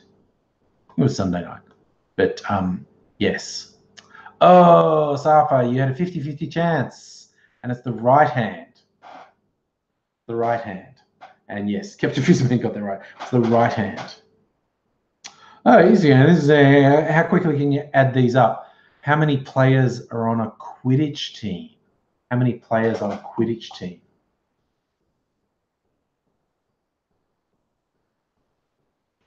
Okay, not asking. Although I'm sure our deeply knowledgeable people could probably name all the positions, but 7, yes, Captain says there are 7 players on a Quidditch team. I know that there's like the Seeker and the Beater. Do the other positions have names? They all have names? I'm sure you guys know the answer to that one. Yes. That's 3 chasers. Okay, and 2 beaters. Okay, so the keeper, 3 chasers, 2 beaters, and a seeker. Okay, I knew you knew that. You know that. Okay, another question. See, I don't have that on the card. I'm just assuming you're right. I'm assuming you know that. Who leaves chocolates laced with a love potion on Harry's bed? This is accidentally eaten by Ron. That's one of the many fucked up things that happen. I mean, there is non-stop fucked up things happening in Hogwarts, like with death and maiming and whatnot. But magical roofies, like drugging someone, that's fucked up. And yes, Captain Fizzman, you're right, it's Romilda Vane. I don't know. To me, that's almost, oh, Safa, okay, you're a bad person. I actually prefer your answer, that it was Hagrid who tried to magically roofie Harry. If we were still doing points, I would give you extra points for saying a better. What's that music about? Magical roofies is how Tom Riddle came to exist. Is that really? Did one of Tom Riddle's parents bewitch the other?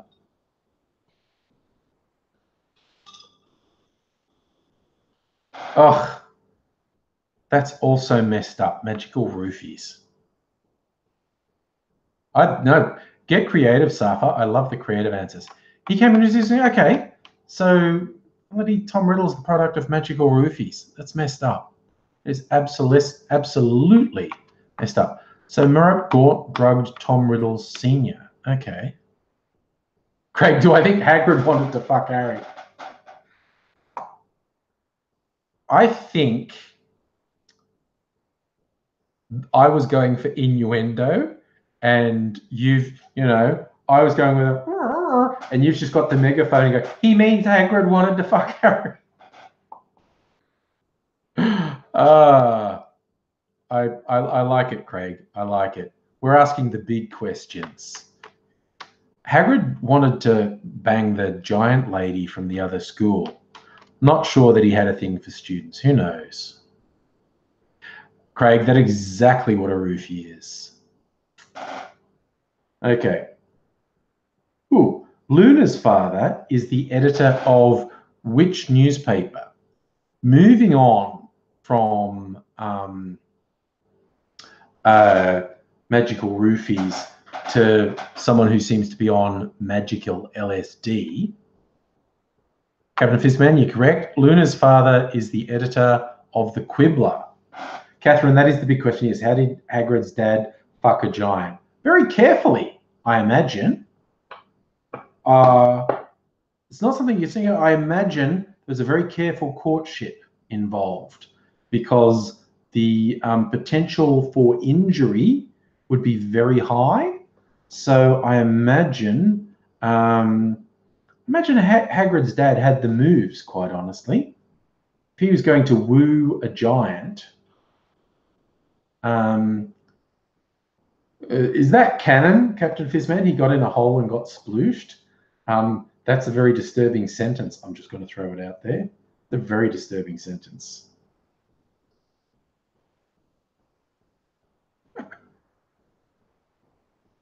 What is written on Dobby's gravestone? Hint, it's not, haha, you're dead. You were annoying. You were annoying and made no sense. But Dobby dies because he deserves it. I'm just going to go out there and say it.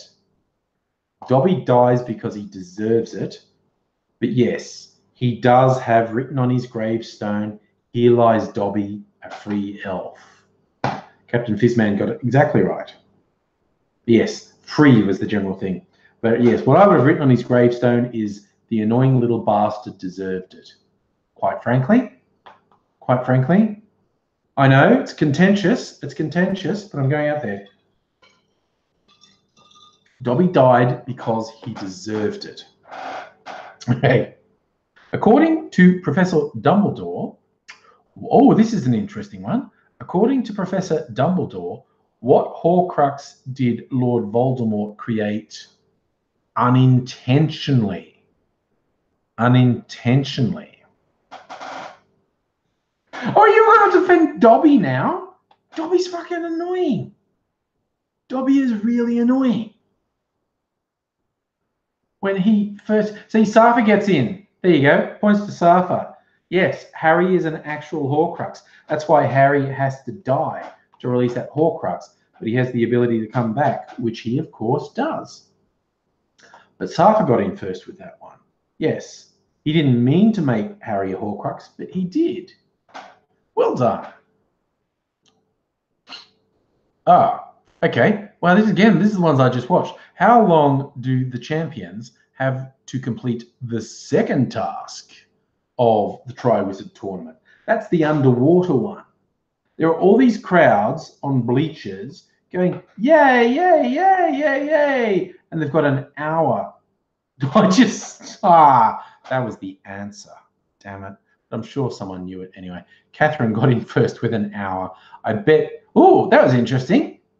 No, Catherine's correct with 1 hour, not 3 hours. So when you think about it, the Triwizard Tournament is stupid. Like, okay, the first round is dealing with dragons, which they all get to see, although the crowd is in mortal danger, which is interesting.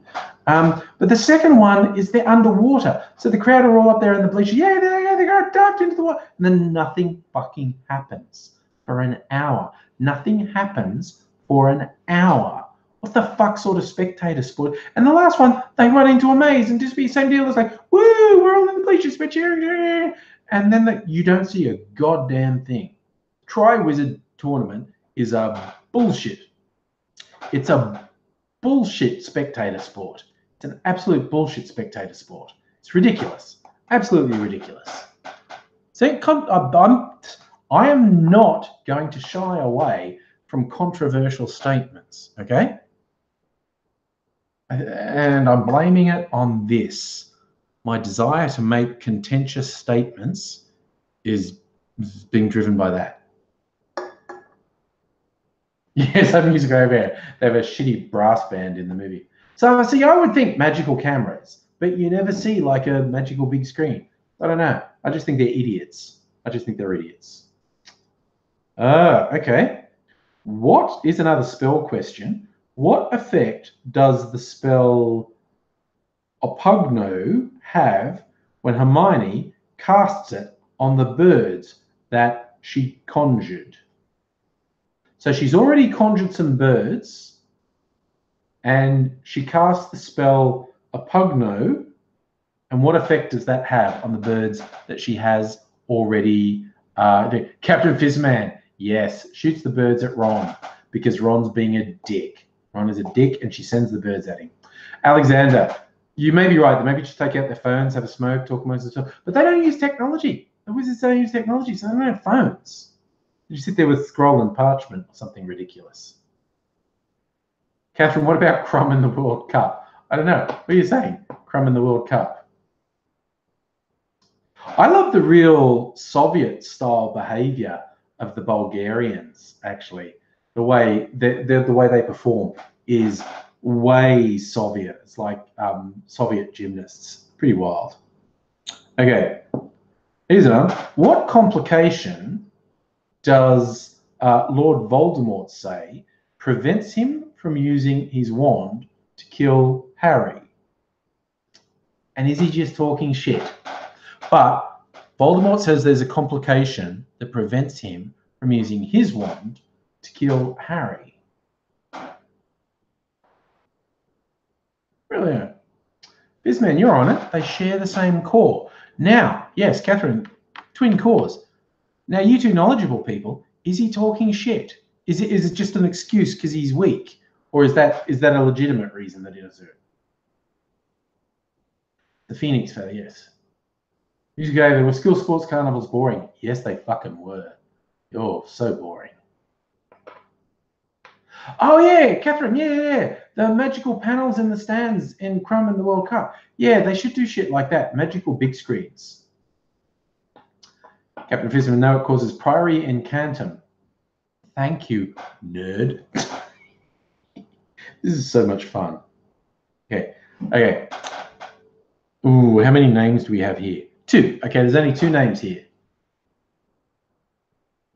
Which students does Harry save from the burning room of requirement after he has found the Horcrux diadem? So he saves 2 people, 2 students. Harry saves 2 students from the burning room of requirement after he's found the Horcrux. Fizzman, we'll talk more next time you're in Melbourne. Yes, let's do it. Draco and Blaze. Yes, that is in fact the answer, Captain Fizzman. Draco and Blaze. Catherine, you threw in Goyle. No, it's not Goyle. Blaze Zabini. Draco Malfoy and Blaze Zabini.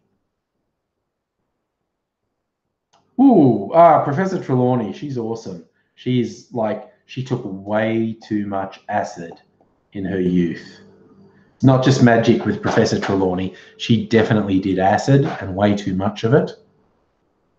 But what creature does Professor Trelawney see in Harry's tea leaves? Oh, that's interesting, Catherine. You're saying it's different. in the movie and the book. See, there you go. These answers are obviously going for the movies because more people saw, although a huge number of people read the books, but more people saw the movies. Catherine, you went with dog. Captain Fizzman, the Grim. Captain Fizzman's actually right. It's the Grim in the tea leaves. Fun bit of trivia from Musical Aviator. It wasn't Crab because he's in jail. It's a good bit of trivia. I like that.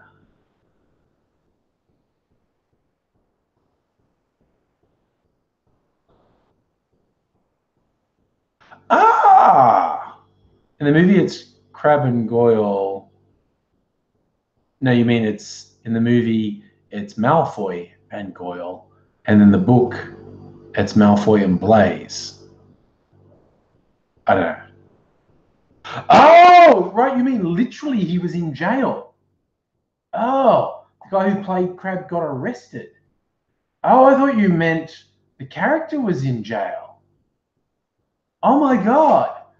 That's the best bit of Harry Potter trivia ever. That is great Harry Potter trivia. That one of the actors actually got kicked off the movie because he'd gone to jail. Good God. That's definitely my favorite bit of Harry Potter trivia so far. Okay. Seeing you're all into this, how did Harry and Dumbledore travel to the cave to find the Horcrux? So they travel from Hogwarts to the cave, find the Horcrux. How do they travel?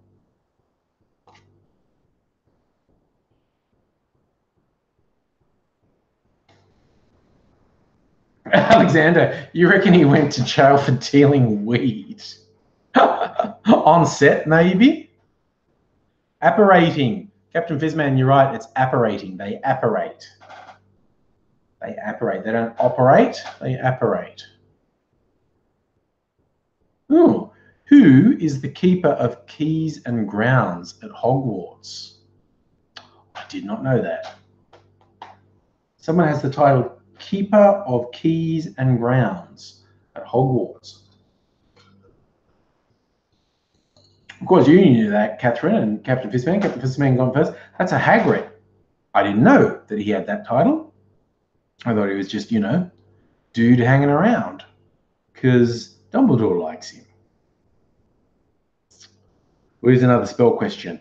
What spell does Hermione use to open the cell where Sirius Black is being held in the Dark Tower of Hogwarts? Alexander.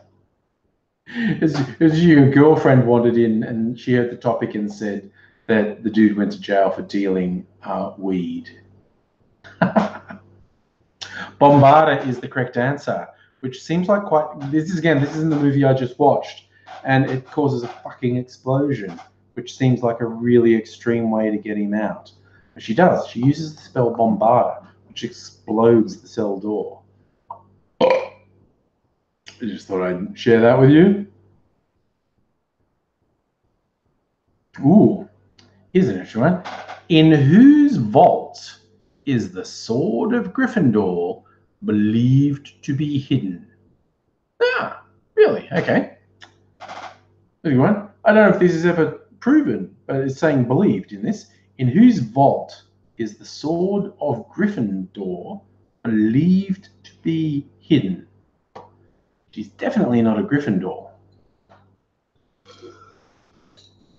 I love it's Captain Fizzman and Catherine just like fighting to the death over these trivia questions because yes, it is Bellatrix Lestrange.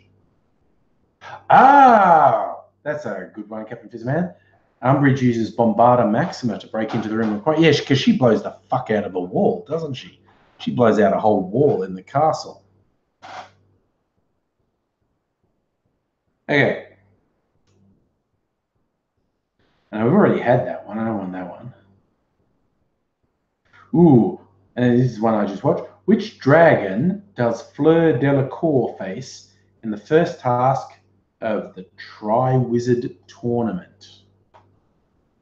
I like the bit in the movie, I assume it's in the book, they pull like a miniature apparition of a dragon out of a hat, and that's the dragon they're going to face. I wonder if they get to keep that, because that would be super neat, a little magical apparition of a dragon that's just like hand-sized.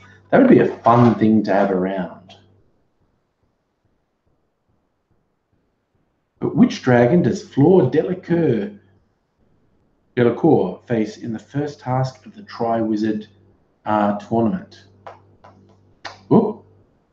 Catherine jumped in with Swedish Short Snout, which is not actually correct. Are you saying Harry did keep his little dragon? Okay, because I thought they were pretty cool. I was watching the movie going, do you get to keep that? Because that thing's pretty cool. I don't know if it's actually like a dragon or if it's just like a hologram or whatever, but it was pretty goddamn cool. And it seemed to have some physical presence because it's like they were getting sort of bitten by it or spiked by it.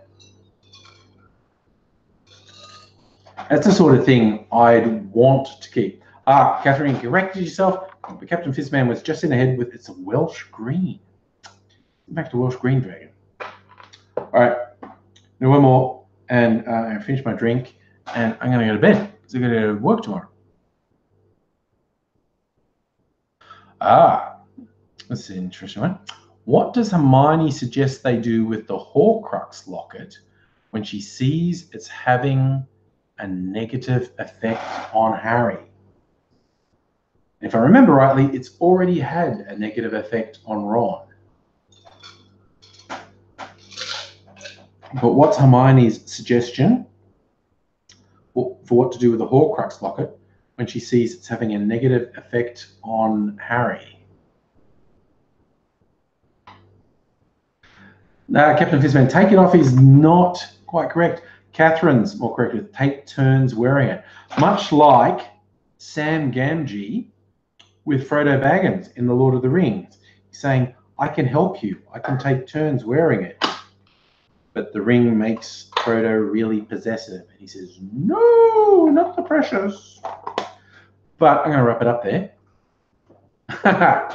Musically about it. Is that something you invented or is that a real thing? That they use the model dragons to roast chestnuts?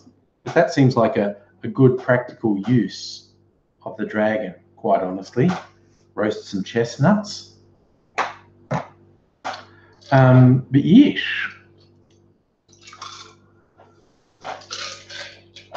So I will bid you all, one and all, farewell. Good evening. Take care. Auf Wiedersehen and all those things. So look after yourselves. I hope to see you again soon. I've got to make a couple more. I've been meaning to make videos, but it's so fucking hot. And I get home after work, I'm really tired and it's hot. And also my knees are really fucked. My knees are just this side of not working anymore. Like getting up out of a chair is really painful. Putting weight on my knees. Walking's okay. Getting up out of chairs, particularly low chairs like a lounge or something, is really fucked. I'm going to talk to a physio sometime soon and say, can you do something about this? Or is this just because I'm an old man and I'm fucking crippled now? Ooh, Musical Aviator, going on a date on Thursday. Nice. Enjoy.